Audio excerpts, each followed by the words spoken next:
নমস্কার বন্ধুরা, পিঙ্কি কিচেনে সবাইকে স্বাগত জানাই। আজকে আপনাদের সাথে জিরা রাইসের রেসিপিটা শেয়ার করছি। জিরা রাইস তো আমরা সবাই বাড়িতে তৈরি করি। আমি কিভাবে তৈরি করি সেটাই আপনাদেরকে দেখাবো। তার জন্য আমি এখানে লক্ষ্মীভোগ চালটা নিয়ে নিয়েছি, 700 গ্রামের মতো নিয়েছি। এই যে চালটা ধুয়ে জলটা ঝরিয়ে রেখেছি।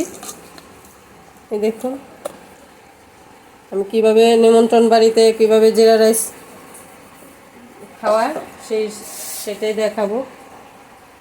এখানে কি কি লাগছে আমার দেখুন। আস্ত জিরে নিয়েছি, দারচিনি নিয়েছি, কাঁচা লঙ্কা চিড়ে নিয়েছি, এলাচ, লং, তেজপাতা, গোটা শুকনো লঙ্কা, এই যে কাজু বাদাম, একটু আদা কুচিয়ে নিয়েছি আর জিরের গুঁড়ো। এখন কড়াই গরম বসিয়ে দিয়েছি, কড়াইতে দিয়ে দেব সাদা তেল। প্লিজ বন্ধুরা পুরো রেসিপিটা দেখবেন কিভাবে তৈরি করি।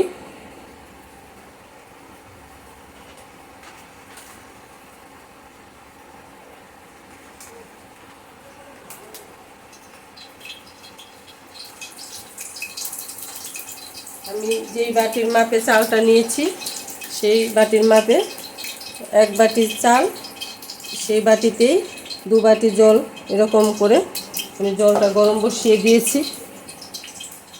আমি চালটা একটু ভেজে নেব। চালটা গরম হয়নি বন্ধুরা। তেল তো আমার গরম হয়ে গেল। এখন দিয়ে দিচ্ছি গোটা তেজপাতা, গোটা শুকনো লঙ্কা ভেঙে দিচ্ছি আমি অর্ধেক করে।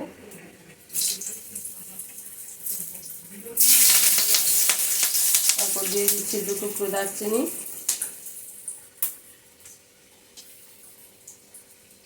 দিয়ে দিচ্ছি জিরে, আস্ত জিরে।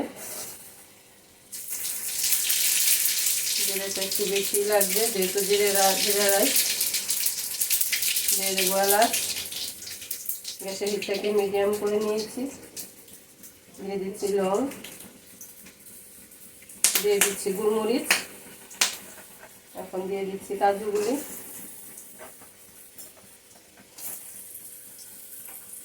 দিয়ে দিচ্ছি কাঁচা লঙ্কা। সবগুলো দেওয়ার পর এখন চালটা দিয়ে দিচ্ছি।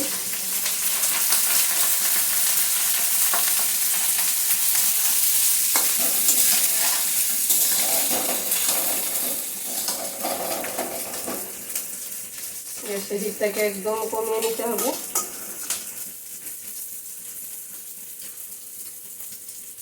এখন দিয়ে দেবো আদা কুচিটা, দিয়ে সবগুলো একসঙ্গে নাড়াচাড়া করব।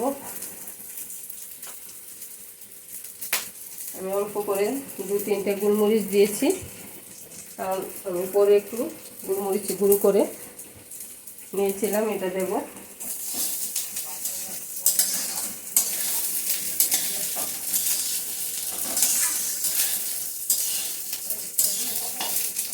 আর 7 মিনিটের মতো আমি চালটাকে একটু ভেজে নিচ্ছি। এতে কিন্তু দুর্দান্ত লাগে লক্ষ্মীভোগ চালটা দিয়ে জিরা রাইস, খুবই ভালো লাগে।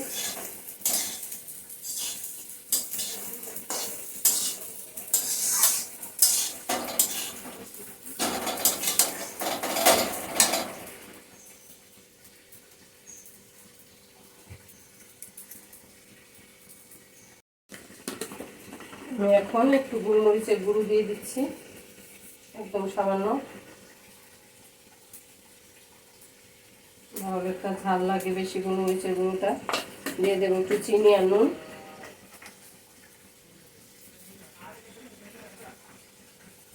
1 চামচের মতো চিনি দিয়ে দিলাম। এখন দিয়ে দেবো নুন।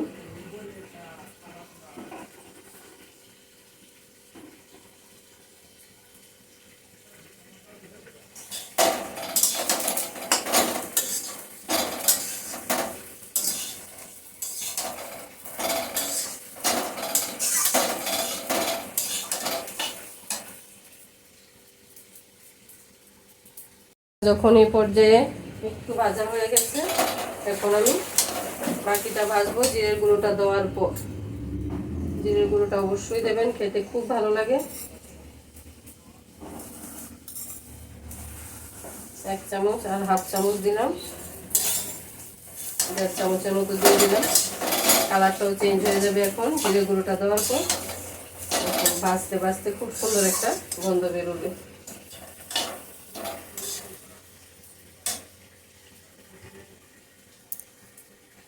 ভাজা হয়ে গেছে, গরম জল করে নিয়ে এসেছি।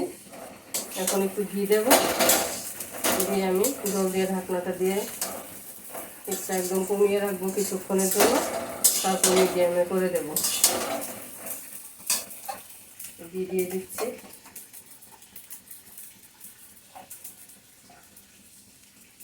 আপনার ইচ্ছা, ঘি না দিলেও কোনো অসুবিধা নেই, খেতে খারাপ লাগে না।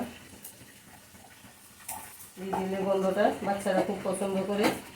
আর যেহেতু নিমন্ত্রণ বাড়ির মতো করছি, তাহলে সবগুলো ঠিকঠাক মতো দিয়ে দিলাম।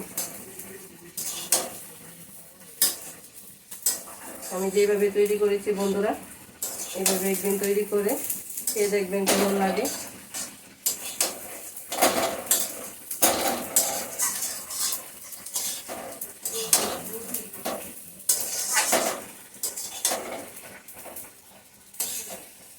এই দেখুন বন্ধুরা, জিরেটা দেওয়াতে কালারটা কীরকম হয়েছে।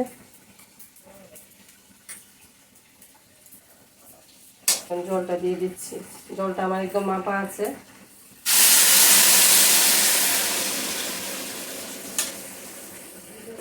কুকারে দিলেও একটা সিটি দিয়ে নিতে পারেন,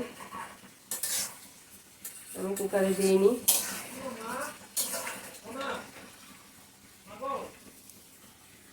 দিয়ে দিলাম, এখন দিয়ে দিচ্ছি ঢাকনাটা, একদম আঁচটা কমিয়ে দিলাম।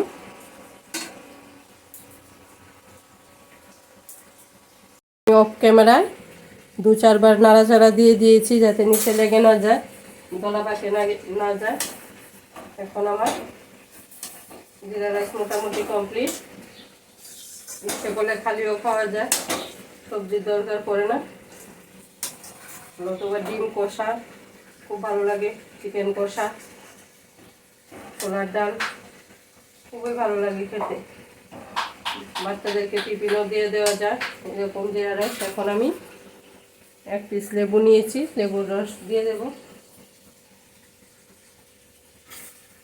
আর দিয়ে দেব এই যে কসুরি মেথি, যে কোনো মুদি সদাই দোকানে কিনতে পাওয়া যায় এরকম। এমন করে ছড়িয়ে দেব।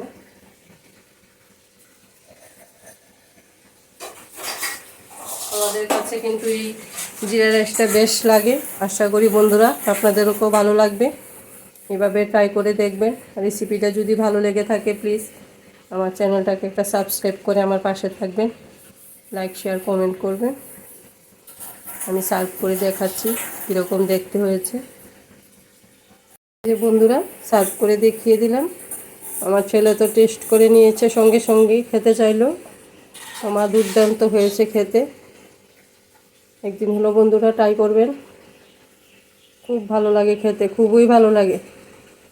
আমার কথা দিয়ে হবে না, একদিন হলো যেভাবে রান্নাটা করেছি ঠিক সেইভাবে রান্নাটা করবেন, তাহলে তারপর বলবেন কীরকম হলো। তাহলে আজকের ভিডিওটা এখানেই শেষ করি। সবাই ভালো থাকবেন, সুস্থ থাকবেন। পরের কোনো রেসিপি নিয়ে আবার দেখা হবে।